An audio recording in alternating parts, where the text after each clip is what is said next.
Journal. ठीक है, journal कैसे बनाते हैं, यानी जब कोई लेन देन या कुछ ट्रांजैक्शंस हो जाती हैं तो उनकी रिकॉर्डिंग हम कैसे करते हैं, और सबसे पहले कौन सी बुक होती है जिसके अंदर हम बिजनेस का रोजमर्रा का लेन देन हम रिकॉर्ड करते हैं।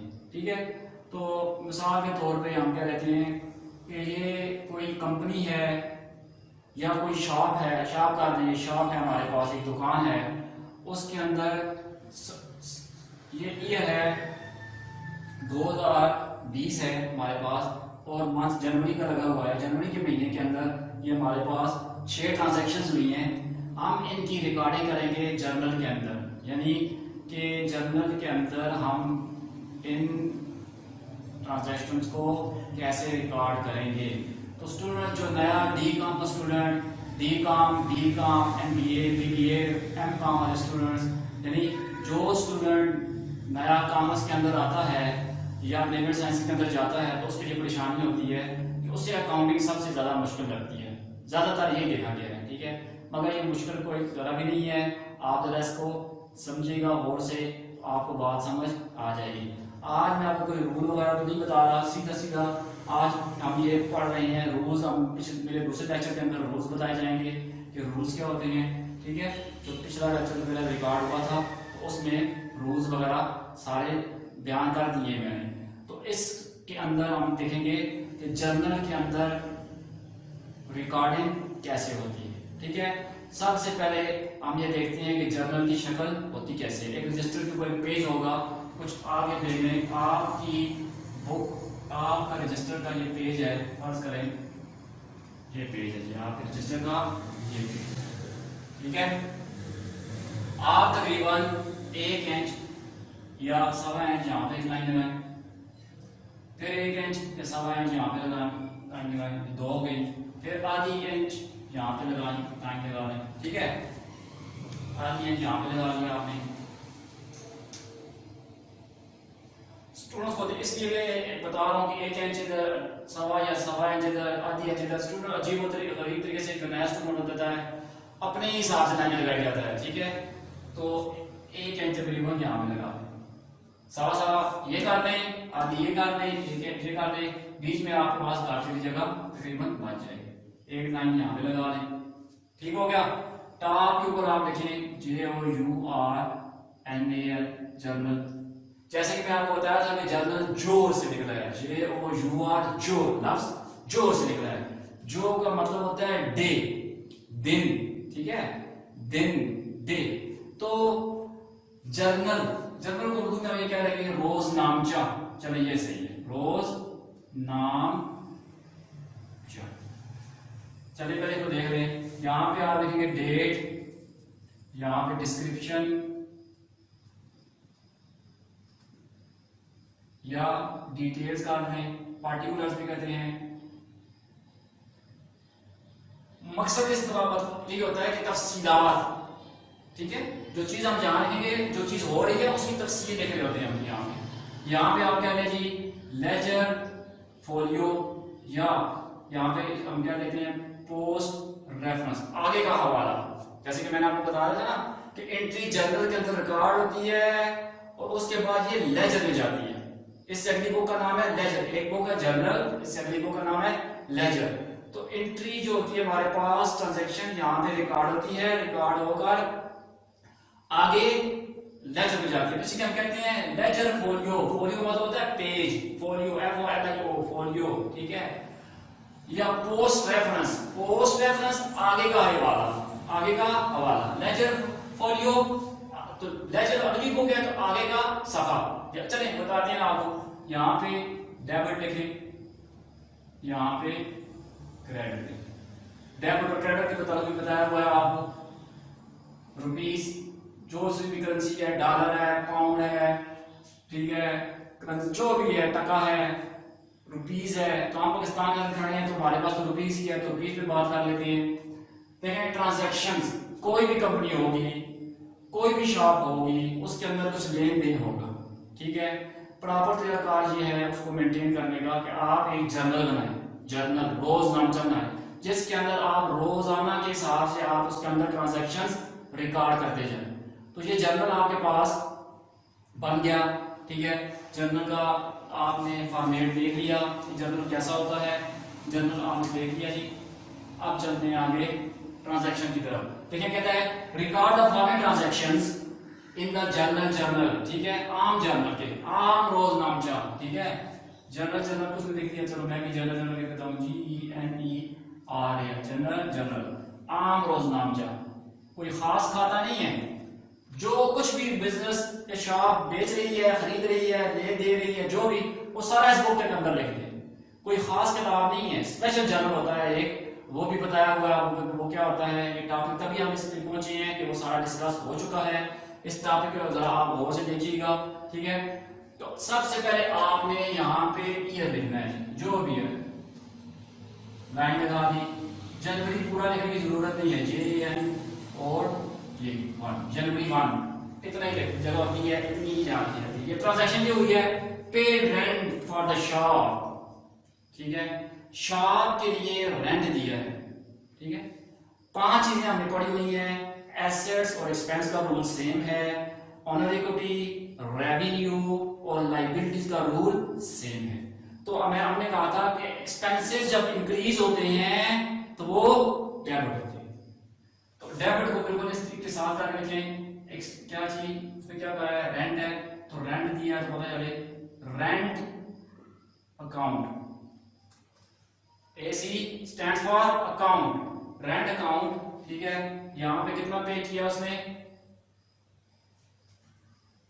Paid rent for shop rupees फर्ज करें 2000, ये ठीक है, 2000 ये लिख दिया, रेंट डेबिट हुआ है। अब कैश हमारे पास हमारा एसेट होता है, तो वो एसेट इंक्रीज तो नहीं हो रहा, डिक्रीज हो रहा है। एसेट जब डिक्रीज होता है, रूल ये है, तो वो क्रेडिट होता है आपके पास। तो इसकी सीट भी लिखना, जरा सा आगे हटा के लिखना है यहाँ पे कैश अकाउंट, तो ये कॉलम, उसका कॉलम ये है, तो इसकी सीट में यहाँ में लिखें 2000, ये ठीक हो गया।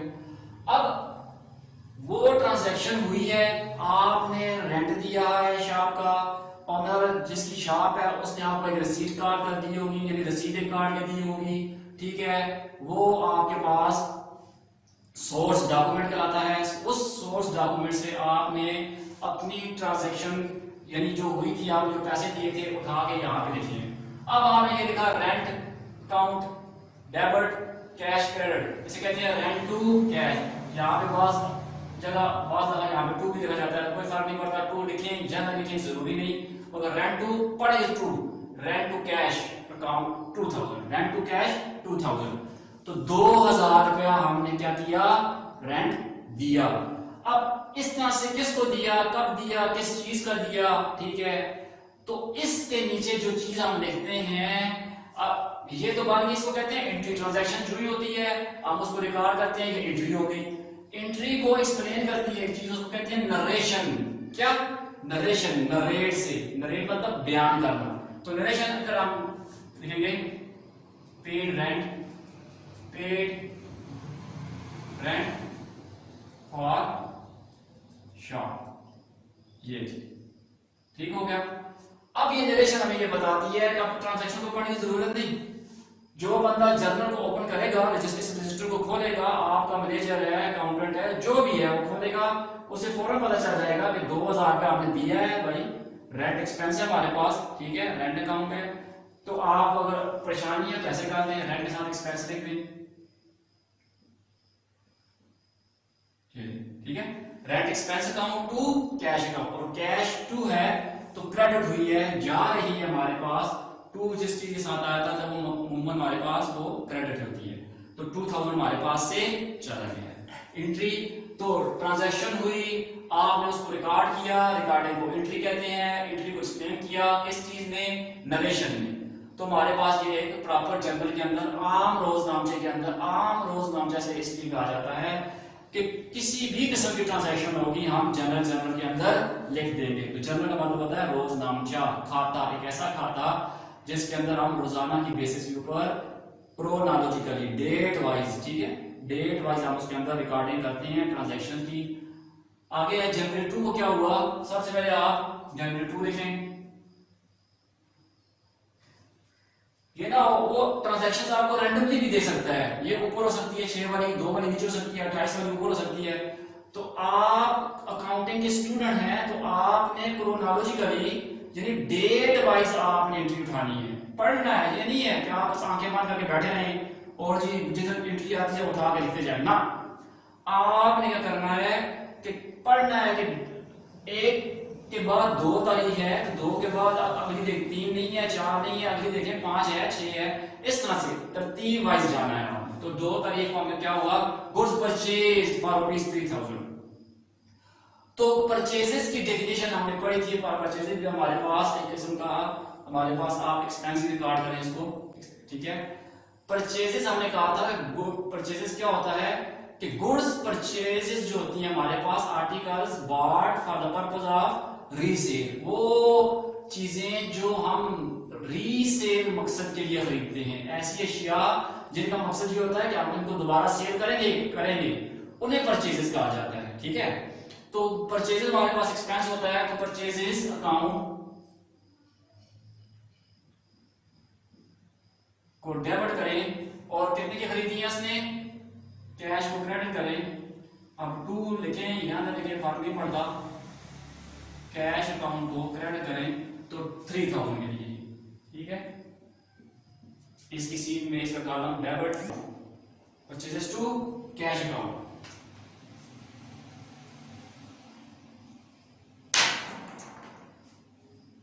नरेशन लिखेंगे यहां पे गुड्स परचेज,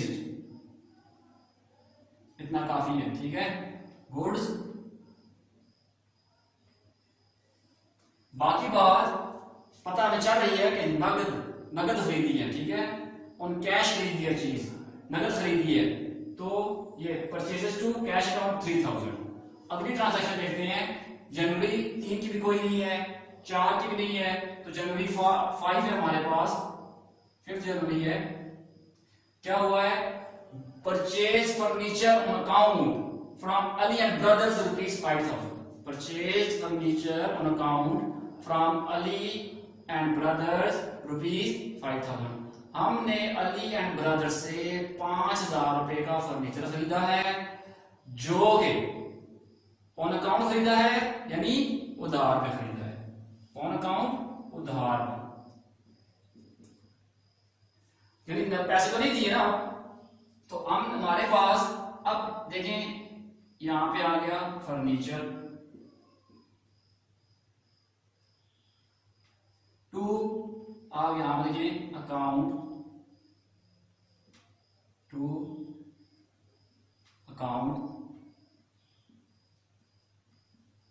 पेएबल अकाउंट, ठीक है।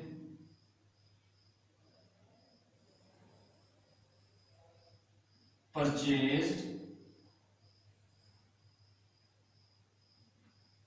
Furniture on account from Ali and Brothers, ठीक है जी। ये एंट्री ट्रांजैक्शन को देखे बगैर ये पता चलता है कि फर्नीचर हमने खरीदा है, ठीक है। कितने का खरीदा है, 5000 रुपए का खरीदा है। डेबिट करें फर्नीचर को, बिजनेस एसेट इंक्रीज हुआ है हमारे पास बिजनेस के अंदर। और अकाउंट पेएबल, ठीक है, ये हमारा खाता पेएबल है, तो वाजिब अदा है, तो ये पैसे हमने अदा करने हैं, तो ये लाइबिलिटी हो गई है। तो हमारे पास रूल ये था कि लाइबिलिटी जब इंक्रीज करती है तो वो क्रेडिट होती है, तो ये तभी हमने इसको क्रेडिट किया है। यहां से हमें पता चल रहा है कि purchase furniture on account from Ali and brothers, Ali and brothers से हमने 5000 रुपए का फर्नीचर उधार पे खरीदा है। अभी पैसे देने उनको दिए नहीं, ठीक है। अब मसला ये है, स्टूडेंट्स का क्वेश्चन ये है कि सर आपने यहाँ पे लिखा गुड्स परचेज फॉर ₹3000, तो आपने यहाँ पे परचेजेस को डेबिट किया। इधर आपने लिखा है परचेज फर्नीचर, ठीक है, फॉर ₹5000, तो आपने यहाँ परचेजेस को डेबिट क्यों नहीं किया? हाँ, तो ये एक बहुत अच्छा क्वेश्चन है कि यहाँ पे क्यों नहीं किया। भाई बात इस तरह से है कि परचेजेस को जब हमने गुड्स परचेज की थी तो उनका मकसद ये था कि हम गुड्स को रीसेल करेंगे, अपनी शॉप के अंदर लाएंगे, अपने बिजनेस के अंदर लाएंगे, फिर उनको प्रॉफिट के ऊपर हम बेच देंगे। फर्नीचर के साथ कुछ ऐसा नहीं लिखा हुआ कि ऐसी बात नहीं है कि फर्नीचर जो ही सिर्फ फर्नीचर लिखा हुआ है, जिसका मकसद ये है कि फर्नीचर हमने रीसेल पर्पस के लिए नहीं खरीदा, फर्नीचर हमने अपने इस्तेमाल के लिए खरीदा, यानी शॉप के इस्तेमाल के। हो सकता है उसने चेयर्स खरीदी हो या उसने कोई टेबल वगैरह खरीदी हो, ठीक है, जो उसने ऑफिस में अपने रखी हो या शॉप में अपने रखी हो, या उसने कोई लकड़ी के बने हुए वुडन रैक खरीदे हो, ठीक है। तो वुडन रैक भी तो हमारे पास फर्नीचर ही होता है ना। तो फर्नीचर जो उसने खरीदा है वो अपने ऑफिस या शॉप के अंदर इस्तेमाल के लिए खरीदा है, तो लिहाजा वो हमारा एसेट है।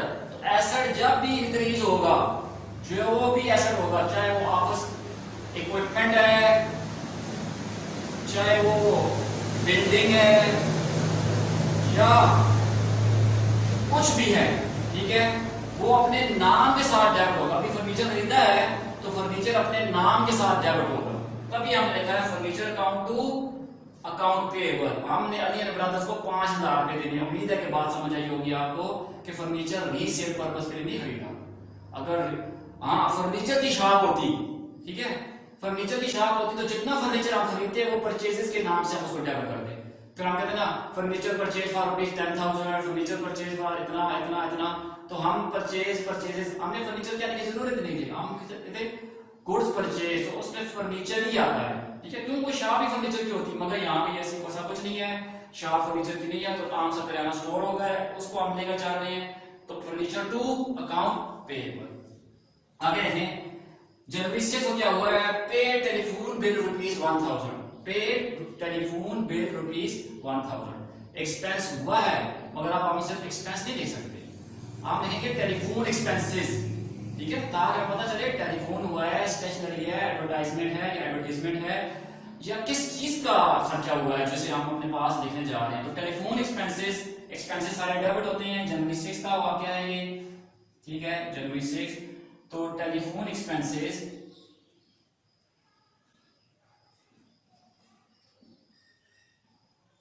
अकाउंट टू कैश, नगद दिया है, ठीक है, कैश अकाउंट कितना 1000, ठीक है, 1000 आ गया। तो यहां पे नरेशन पे आप लिखते हैं टेलीफोन बिल पेड, बस इतनी नरेशन काफी, इतनी नरेशन काफी। आगे 7 जनवरी को क्या हुआ है, गुड सोल्ड फॉर ₹6000। अब चीजें 6000 रुपए की, गुड्स अशिया, ठीक है, आर्टिकल्स, गुड्स 6000 रुपए की हमने बेची हैं, हमने यानी शॉप ने बेची हैं। आप शॉप के भी आप बात कर रहे हैं ना, तो शॉप ने बेची हैं। तो जनवरी 7 को ये हुआ कि चीजें बेची गई हैं, कितने की, गुड्स सोल्ड पर ₹20। तो हमारे पास कैश आई है, कैश अकाउंट डेबिट कितने के लिए, 6000 के लिए, टू सेल्स अकाउंट, ठीक है, सेल्स अकाउंट, ये गुड्स सोल्ड, नरेशन काफी है, गुड्स सोल्ड। तो आप कहें कैश टू सेल्स अकाउंट, तो सेल्स को क्रेडिट क्यों किया है, सेल्स हमारा रेवेन्यू है, इनकम है, इनकम सारी की सारी क्रेडिट होती है। रूल है ना, रूल बताया था आपको कि एक्सपेंसेस और एसेट्स और एक्सपेंसेस डेबिट होते हैं, रेवेन्यूज, एसेट्स और एक्सपेंसेस जब इंक्रीज होते हैं तो डेबिट होते हैं। रेवेन्यू या इनकम, ऑनर इक्विटी या कैपिटल, ठीक है। और लाइबिलिटीज ऑब्लिगेशंस जिम्मेदारियां जो होती हैं जब इंक्रीज करती हैं तो क्रेडिट होती है। जब सेल इंक्रीज हुई है तो क्रेडिट हुई है, ठीक है। एक एंट्री रहेगी हमारे पास जनवरी 28 की, ठीक है, paid to Ali and Brothers rupees 4000। अब देखें फर्नीचर कितने का खरीदा था अली एंड ब्रदर से? Furniture account to account payable किससे? अली एंड ब्रदर से 5000 का। अब अली एंड ब्रदर को 28 तारीख को हमने 4000 रुपए दिया है, 1000 रुपये उनको देना है, तो वहां पे जगह नहीं है, हम यहाँ पे लिख लेते हैं। रेस्ट को रेस कर लेता हूं मैं, उम्मीद है आपने लिख ली होगी अपने पास एंट्री, ठीक है। जनवरी 28 तो pay to Ali and Brothers rupees 4000। अब अली एंड ब्रदर्स हमारे पास यहाँ पे लाइबिलिटी थी, ये लाइबिलिटी है ना अकाउंट पेएबल। अब इस लाइबिलिटी को आपने डिक्रीज करना है, तो डिक्रीज इन लाइबिलिटीज डेबिटेड, ठीक है। तो अकाउंट पेएबल को आप उठाकर डेबिट करें, क्यों? अकाउंट पेएबल को डेबिट किया है आपने कितने के लिए? 4000 के लिए, ठीक है।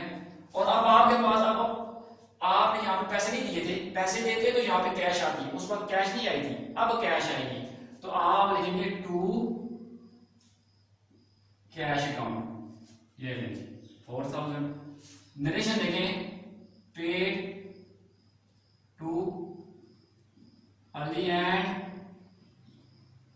ब्रदर्स, ठीक हो गया। अब आप जरा ये गौर करें, टी अकाउंट जो आपको समझाई हुई है, टी अकाउंट, टी खाता कैसे बनता है, या आप अकाउंट पेएबल का लेजर बनाएंगे, जब टी अकाउंट बनाएंगे तो अब आप ऐसे बना के दिखाता हूं आपको। ये टी अकाउंट है, ये डेबिट है, ये क्रेडिट साइड है। फर्स्ट करें ये अकाउंट पेएबल है, ये वाला। इधर देखें अकाउंट पेएबल 5000 क्रेडिट हो रहा है, अकाउंट पेएबल 4000 डेबिट हो रहा है, ठीक है। 4000 इसमें से काट तो पीछे कितना रहेगा?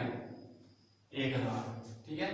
तो इसका मतलब ये हुआ कि इसमें से ये माइनस करें तो यहाँ पे 1000 हमारे पास बैलेंस कैरी डाउन, तो क्रेडिट डेबिट साइड पे आ रहा है तो क्रेडिट बैलेंस होता है। ये सारी बातें बताई हुई है आपको, तो क्रेडिट बैलेंस है, यानी अब हमने अली एंड ब्रदर्स को सिर्फ 1000 रुपया देना है, ठीक है। उम्मीद करता हूं कि आपको बात समझ आई होगी, ठीक है।